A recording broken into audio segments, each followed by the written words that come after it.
ராஜாக்களை ஏற்படுத்துகிறவர். இந்த கசப்பான வாழ்வை விட்டு பாலும் தேனும் நலமும் விசாலமான ஒரு நல்ல நாட்டுக்கு நான் இன்று இரவு பிரயாணமாக போகிறேன். புது உடன்படிக்கையின் ரத்தமா இருக்கிறது. இதனுடைய இம்பார்ட்டன்ஸ் என்னன்றதை அவர் சொல்லி தராங்க. என்ன நடக்குது? நீங்க பாவங்கள் மன்னிக்கப்படுவதோடு நிறுத்தி விடாம உங்களை இன்னொரு நிலைமைக்கு கொண்டு வராரு. நீங்கள் உடன்படிக்கைக்குள்ள வர ஆரம்பிக்கிறீங்க. உடன்படிக்கைக்குள்ள, கிறிஸ்துவினுடைய உடன்படிக்கைக்குள்ள, அவருடைய ஒப்பந்தத்துக்குள்ள அவரோட நீங்கள் இணைக்கப்படுகிறீங்க. இந்த அவருடைய உடன்படிக்கை என்ன பண்ணுது? உங்கள் ஆபத்து காலத்தில் அவர் உங்களுக்கு துணையாய் இருப்பார். அவரோட உடன்படிக்கை பண்ணிட்டீங்கன்னா, கடவுளோடவே உடன்படிக்கை பண்ணப்பட்ட மக்கள் உலகத்துல யாராச்சும் இருக்கிறாங்களான்னு கேட்டீங்கன்னா நான் சொல்லுவேன், கிறிஸ்தவ மக்கள் தான் கடவுளோட என்ன பண்ணிருக்கிறாங்க, உடன்படிக்கை பண்ணிருக்கிறாங்க. இது எவ்வளவு பெரிய ஒரு கிரேட்டஸ்டான மேட்டர். இது ரஷ்யாவோட உடன்படிக்கை பண்றாங்க ஒரு சில நாடுகள், பாகிஸ்தானோட உடன்படிக்கை பண்றாங்க, நாடுகளோட உடன்படிக்கை பண்ணப்படுறதை பார்த்துருக்கிறோம். பிசினஸ் பீப்புளோட உடன்படிக்கை பண்ணப்படுறதை பார்த்துருக்கோம். உடன்படிக்கைன்னு அக்ரிமெண்ட், பிசினஸ் பீப்புளோட அக்ரிமெண்ட் பண்றதை பார்க்கிறோம், கவர்மெண்டோட அக்ரிமெண்ட் பண்றதை பார்க்கிறோம். எங்கேயாச்சும் காடோடவே அக்ரிமெண்ட் பண்ற மக்கள் இருக்கிறாங்கன்னா அது கிறிஸ்டியன் பீப்புள் மட்டும்தான் அந்த பாக்கியம் உண்டாயிருது அவங்களுக்கு. ஆமென். கிறிஸ்தவர்கள் மட்டும்தான் யார் கூட உடன்படிக்கை பண்றாங்க, யாரோட ஒப்பந்தம் பண்ணப்பட்டிருக்கிறோம். எவ்வளவு பெரிய பாக்கியம், எவ்வளவு பெரிய அனுபவம். கடவுளோட ஒப்பந்தம் பண்ணப்பட்டிருக்கிறேன். அந்த தைரியத்தை தான் ஒவ்வொரு நாடு சக்தியான நாடு எதுன்னு பார்க்குறாங்க. இருக்கிறதுலே ஆர்மியில சக்தி எது இருக்குது, பொருளாதாரத்தில் எந்த நாடு ரொம்ப சக்தி உள்ளதா இருக்குது, மிலிட்ரி யார்கிட்ட ரொம்ப அதிகமா இருக்குது, பணம் யார்கிட்ட அதிகமா இருக்குது, செல்வாக்கு எந்த நாட்டுக்கிட்ட அதிகமா இருக்குன்னு சொல்லி ஒரு சில ஏழை நாடுகள் என்ன பண்ணுவாங்க, கையில காலில் விழுந்து அந்த நாட்டோட என்ன பண்ணிடுறாங்க, ஃபர்ஸ்ட் போய் ஒப்பந்தம் பண்ணிடுறாங்க. ஏன்னா இப்படி ஒப்பந்தம் பண்ணிட்டேன்னா பக்கத்து நாட்டுக்காரர் என்ன பண்ண மாட்டான், நம்ம டார்ச்சர் கொடுக்கவே மாட்டாங்கிற ஒரு பயம் இருக்கட்டும் அவனுக்கு, அவரு கூட ஒப்பந்தம் பண்ணிக்கிற பயம் அவனுக்கு இருக்கட்டும்ன்ற இந்த கான்செப்டோட தான் ஒவ்வொரு நாடுகளும் இப்படி பலமுள்ள நாடுகளோட சில பலகீனமான நாடுகள் போய் என்ன பண்ணிடுறாங்க, அக்ரிமெண்ட் போட்டுடுறாங்க. ஃபர்ஸ்ட் முத்திக்கிறாங்க, அக்ரிமெண்ட் போட்டுடுறாங்க. அந்த அக்ரிமெண்ட்டுடைய கான்செப்ட் என்னன்னு சொன்னா, இந்த பலகீனமான நாடுகளுக்கு பஞ்சம் வரலாம், ஒரு சில பூகம்பங்கள், புயல் போன்ற காரியங்கள், சுனாமி போன்ற காரியங்கள், பொருளாதார வீழ்ச்சி, வேலை இல்லாத திண்டாட்டம், ஏதோ ஒரு பிரச்சனை வரும்போது இவங்க எந்த நாட்டோட அக்ரிமெண்ட் போட்டாங்களோ அந்த நாடு இவங்களுக்கு என்ன பண்ணி ஆகணும், எல்லா உதவியும் அவங்க செய்வாங்க. ஏன்னா நம்ம நாடு, நம்மளோட ஒப்பந்தம் போடப்பட்டிருக்க நாடு, அந்த நாட்டை நம்ம என்ன பண்ணக்கூடாது, கைவிடவே கூடாதுன்றது அந்த அறிவு நாட்டுக்கு இருக்குது அல்லவா. அப்போ ஒரு நாடோட அக்ரிமெண்ட் போட்டாலே இவ்வளவு ஒரு பெரிய பாதுகாப்பு இருக்குதுன்ற போது கடவுள் கூடவே நம்ம என்ன பண்றோம், எத்தனை பேர் சந்தோஷமா இருக்கிறீங்க? கடவுள் கூட ஒப்பந்தம் பண்ணப்பட்டிருக்கோம், கடவுளோட பண்ணப்பட்ட ஆள் மாதிரியே பேசுறீங்க, ஒப்பந்தம் பண்ணப்பட்டிருக்கோம். அவர் யாரோ பாவம் இல்லாதவர் போல கடவுள், அவர் ஏதோ பாவம் காட்டில் மேட்டில் ஆடுகிட மேய்ச்சி அவர் ஏதோ பொழப்ப நடத்துறாரு, அவர் கூட நான் அக்ரிமெண்ட் போட்டுக்கேன். இன்னொன்னு, அவர் ராஜா, வானத்தையும் பூமி படைத்த சர்வ வல்லமையுள்ள கடவுள், சர்வ சிருஷ்டிக்கும் எஜமான், சர்வ ஞானி, சர்வ வியாபி, அவர் பெரிய தேவன், பெரிய கடவுள், ராஜாக்களை ஏற்படுத்துகிறவர், சர்வ வல்லமையுள்ள பிதா.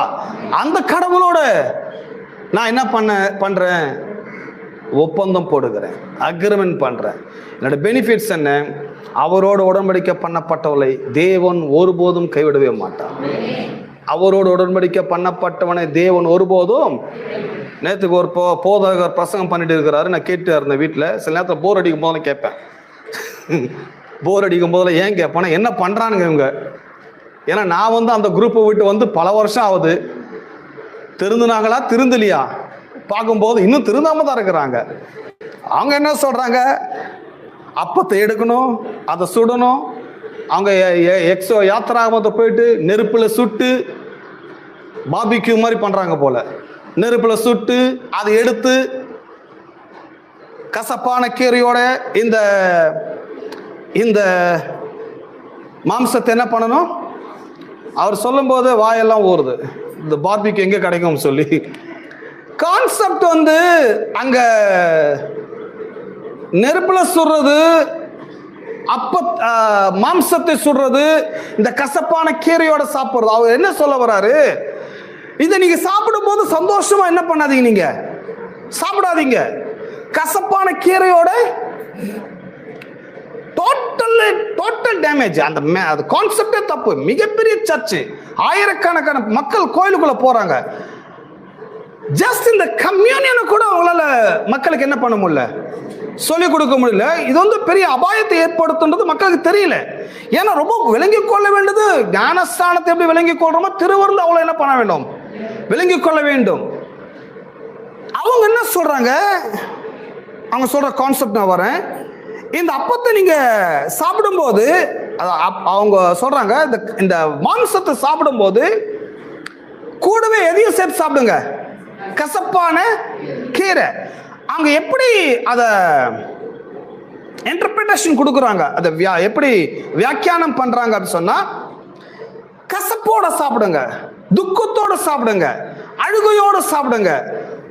இதை சாப்பிடும்போது சந்தோஷமா நீங்க என்ன பண்ணாதீங்க, சாப்பிடாதீங்க அப்படிங்கிற ஒரு இன்டர்பிரேஷன் கொடுக்குறாரு. Totally wrong. அது கசப்புன்றது எதுக்காக கொடுக்குறாங்க?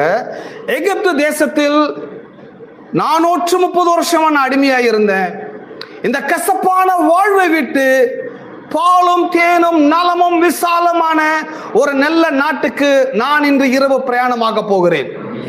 இன்று ராத்திரி என்னுடைய வெற்றியின் பிரயாணம் துவங்க போகிறது. இன்று இரவு என்னுடைய ஆசீர்வாத பிரயாணம் துவங்க போகிறது. இந்த கசப்பான வாழ்வை விட்டு ஒரு இனிமையான வாழ்வுக்கு எக்ஸாக்ட் ஆப்போசிட்.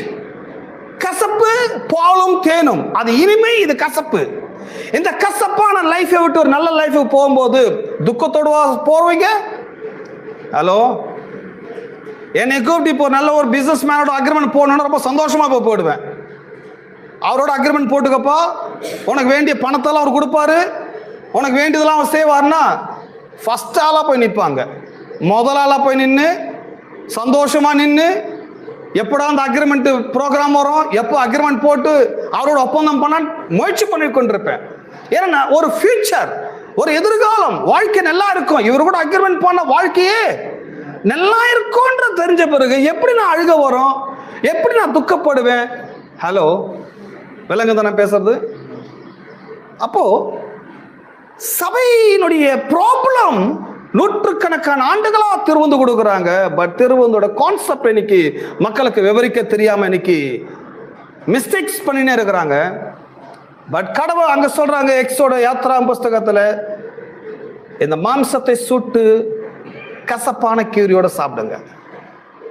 ஏன் இந்த கசப்பை உங்களுக்கு தெரிவிக்கிறேன்னா, இந்த கசப்பான வாழ்க்கை இன்று முதல் உங்களுக்கு விமோட்சமான வாழ்க்கை மாறப்போகுது. இனியோடு இந்த கசப்பு முடிய போகுது. இனியோடு இந்த அடிமைத்தன வாழ்க்கை நிறைவடைய போகுது. இதுக்கப்புறம் உங்களுக்கும் கசப்புக்கும் சம்பந்தமே இருக்காது. இதுக்கப்புறம் உங்க லைஃப் எப்படி இருக்கும்னு சொன்னா, வனாந்தரத்துல நீங்க பிரயாணம் பண்ணுவீங்க. பகலிலே மேக ஸ்தம்பமாயும் இரவிலே அக்னி ஸ்தம்பமாயும் உங்களுக்கு 3 வேளையும் உணவளிப்பது பரமபிதாவோட வேலையா இருக்கும். இனிமே இவ்வளவு நாளா சாப்பாட்டை தேடி நீங்க போனீங்க, இனிமே சாப்பாடு உங்களை தேடி வரப்போகுது. ஆமென். இருக்கிற இடத்துல நீங்க சாப்பிட போறீங்க. இதுக்கப்புறம் என்ன பண்ண போறீங்க? உங்களுக்கு வாக்கு பண்ணப்பட்ட நலமும் விசாலமான அற்புதமான தேசத்துக்கு நீங்க போக போறீங்க. அங்க போய் என்ன பண்ண போறீங்க? நீங்க கட்டாத வீட்டை கட்டுவீங்க, நடாத திராட்சை தோட்டத்தின் பலனை நீங்கள் புசிப்பீங்க. உங்க லைஃப் டோட்டலா சேஞ்ச் ஆக போகுது. இந்த கசப்பு இனியோடு முடிய போகுது. அப்ப இதை சாப்பிடும்போது துக்கத்தோட சாப்பிட்றது ரைட்டு கிடையாது. அதுக்காக எப்படி சாப்பிட்றது? வெளிப்பாட்டோட சாப்பிடணும், ஒரு புரிதலோட சாப்பிடணும். அவர் என்ன சொல்ல வராரு? இது என்னுடைய அப்பம், இது உங்களுக்காக பிற்கப்படுகிற என்னுடைய சரீரமா இருக்குது. என் பாவத்தின் பனிஷ்மெண்ட் எல்லாம் இயேசு சிலுவிலே தம்முடைய சரீரத்தில் சுமந்து தீர்த்து விட்டார். நீ என் பாவத்தை, என்னோட பாவங்களுக்கு கடனை நான் செலுத்த வேண்டிய அவசியம் இல்லை. கிறிஸ்து என் பாவத்துக்கான கடனை செலுத்தி முடித்து விட்டார். இது அவருடைய இரத்தம். இதை நான் பானம் பண்ணும்போது என் பாவங்கள் அனைத்தும் மன்னிக்கப்படுகிறது. இன்று முதல் என்னோட கசப்பான வாழ்க்கை, இன்று முதல் என்னோட பாவ வாழ்க்கை எல்லாம் நிறைவடை செய்து கிறிஸ்து எனக்கென்று வாக்கு பண்ணப்பட்ட புதுமையான வாழ்வுக்குள்ள நான் என்ட்ராயிருக்கிறேன், போக போகிறேன், அவரோட ஜேர்னி பண்ண போகிறேன், அவரோட என் வாழ்க்கை துவங்க போகிறேன். ஸோ அதையெல்லாம் உங்களுக்கு வெளிப்படுத்துக தான் இந்த திருவிருந்தாக இருக்குது. பட் என்னோட காலங்களில் அப்படி பிரசங்கத்தை கேட்கல. பிட்டு எங்கெல்லாம் பிட்டாரு, 5 அப்போ 2 மீன் கொடுக்கும்போது அங்கே பிட்டாரு, அப்புறம் இங்கே பிட்டாரு, ஒரு கண்காணன்ஸ் எடுத்துப்பாங்க எங்கெல்லாம் பிட்டாருன்னு பார்ப்பாங்க. நான் சொன்னேன், மண்டே பிக்க போகிற ஒரு நாள் இப்படியே பிட்டாருன்னா ஒரு நாள் வரும் மண்டி முழுசாக பிச்சு எடுக்க போகிறாரு. ஒரு கண்டென்ட்டை படித்து அந்த கண்டென்ட்டை கான்செப்டை புரிஞ்சு அதனுடைய தீம் என்னன்றது விளங்கி ஜனங்களுக்கு அதை போய் சொல்கிறதா பிரசங்கம். சும்மா பிட்டாரு, உடைச்சாரு, ஊத்துனாரு, எதையா ஒன்று எடுத்து அதோட சேர்த்து தப்பா இன்டர்பிரேஷன் கொடுத்து என் கோயில் 100 பேர் வராங்க என்ன இல்லை கிடையாது. சர்ச்ன்றது ரொம்ப ரெஸ்பான்சிபிலிட்டியான ஒர்க். அது ஒரு உண்மையாக ஒரு பயத்தோட செய்ய வேண்டிய ஒரு வேலை. அப்போ